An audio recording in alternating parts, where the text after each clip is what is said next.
বাসরাতে জানতে পেলাম আমি আমার স্বামীর দ্বিতীয় স্ত্রী। আমার স্বামীর প্রথম স্ত্রী সেই বাড়িতেই থাকে। কথাটা আমার বাবা মাও নাকি জানতো। আমি খুব গরিব ঘরের একটা মেয়ে। আমরা ৫ বোন। আমি সবার বড়। বাবা বোধহয় তার মাথার বোঝাটা নামানোর জন্যই আমাকে এমন একটা ঘরে বিয়ে দিয়েছেন। বাসর ঘর, কিন্তু আমার স্বামী নেই। আমি বাসর ঘরে সম্পূর্ণ একা। আমার স্বামী আমাকে এইসব কথা বলে সে তার আগের স্ত্রীর কাছে চলে গেছে। সে আমাকে বলেছে তার প্রথম স্ত্রী অসুস্থ। তার ২ টা ছোট, ছোট বাচ্চা। সেই বাচ্চা দুটোকে মানুষ করার জন্যই সে নাকি আমাকে এনেছে। সে নাকি কখনোই আমাকে স্ত্রীর মর্যাদা দিতে পারবে না। আমার বাবাকে সে অনেক টাকা দিয়েছে। সেই টাকা দিয়ে সে আমাকে বউ করে নিয়ে এসেছে। মানে আমাকে সে কিনে এনেছে। কিছুক্ষণ পরে বাচ্চা দুটি আমার রুমে আসলো। এসেই আমাকে মা বলে জড়িয়ে ধরলো। নতুন মা, আমরা কিন্তু তোমার সাথেই ঘুমাবো। তারা এতই মিষ্টি, আমি মনে হয় এক মুহূর্তে ওদেরকে ভালোবেসে ফেললাম। আর বরাবরই আমার বাচ্চাদের খুব পছন্দ। ওদের দুজনকে নিয়ে আমি বাসর রাতটা কাটিয়ে দিলাম। পরের দিন সকালবেলা ঘুম থেকে উঠতে একটু দেরি হয়েছে, কারণ আমি সারা রাত ঘুমাতে পারিনি। সকাল সকাল ঘুমিয়ে পড়েছিলাম।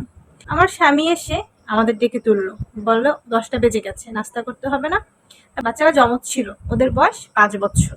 আমি ওদেরকে ফ্রেশ ট্রেশ করি, নিজে ফ্রেশ ট্রেশ করে ডাইনিং রুমে গেলাম। গিয়ে দেখি নাস্তার টেবিল সাজানো, নাস্তা করে নিলাম। আমার স্বামীকে দেখলাম নাস্তার প্লেট সাজিয়ে রুমে নিয়ে গেল। এভাবে করে কিছুদিন কেটে গেল। আমার স্বামীর প্রথম স্ত্রীর সাথে আমার সম্পর্কটা খুব ভালো হলো। তাকে আমি আপু বলেই ডাকতে লাগলাম। তো আপুকে দেখার জন্য একজন নার্স সবসময় থাকে। আপু বিছানা থেকে উঠতে পারে না। এভাবে করে ৭ মাস সংসার জীবন পার করে নিলাম। হঠাৎ একদিন আপু ভীষণ অসুস্থ হয়ে পড়লো আর সে মারা গেল। আমার স্বামী তো অনেক ভেঙে পড়লো। আমি তাকে সান্ত্বনা দিতে লাগলাম। এভাবে করে আর ২ মাস কেটে গেল। একদিন বাচ্চারা বলে, বাবা তুমি একা কেন ঘুমাবা? তুমি আমাদের সাথেই এসে ঘুমাও।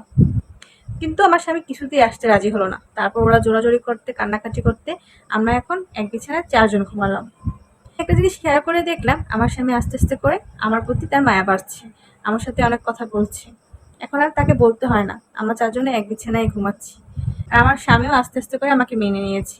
আমার এই বিবাহিত জীবনে ৫ বছর পূর্ণ হয়েছে। শুকর আলহামদুলিল্লাহ। আমরা খুব ভালো আছি। সবাই আমাদের জন্য দোয়া করবেন। আসসালামু আলাইকুম। আল্লাহ হাফেজ।